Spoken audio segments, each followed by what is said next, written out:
Hi friends, welcome to சமையல் point and recipes. இன்றைக்கி நம்ம வடை செய்ய போகிறோம். நீங்களும் இது மாதிரியே ட்ரை பண்ணி பாருங்கள்.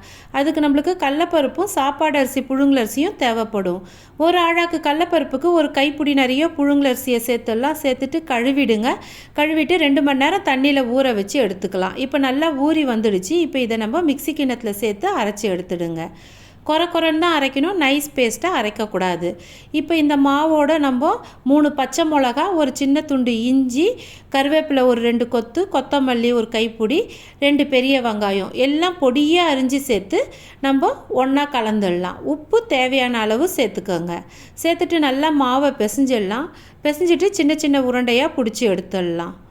இப்போ நம்ம கடாய் வச்சுட்டோம், கடாயில் எண்ணெய் ஊற்றிட்டோம், காஞ்சிடுச்சு. இப்போ நம்ம இந்த பிடிச்சி வச்சு இந்த உருண்டைங்களை ப்ரெஸ் பண்ணி சேர்த்துடுங்க. இது மாதிரி எல்லாம் சேர்த்துட்டோம். இது மாதிரி செஞ்சு கொடுத்து பாருங்கள். ஈவினிங் டீ டைமுக்கு கூட அவ்வளோ ருசியாக நல்லா இருக்கும். இப்போ நல்லா செவந்து வருது பாருங்கள். கோல்டன் ப்ரௌனாக நல்லா செவந்து வந்த உடனே நம்ம வடையை எடுத்துடலாம்.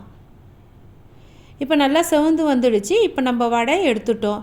இப்போ இதே மாதிரியே கூட நம்ம சின்னதாக கிள்ளி பகோடா மாதிரி கூட போடலாம். அவ்வளோ ருசியாக நல்லாயிருக்கும். பகோடாவை போட்டு எடுத்தாலும் அவ்வளோ கிறிஸ்பியாக இருக்கும். நீங்கள் ட்ரை பண்ணி பார்த்துட்டு எனக்கு கமெண்ட்டில் சொல்லுங்கள் எப்படி வந்ததுன்னு. இன்னொரு வீடியோவில் உங்களை சந்திக்கும் வரை உங்களிடமிருந்து விடைபெறுவது சங்கீதா.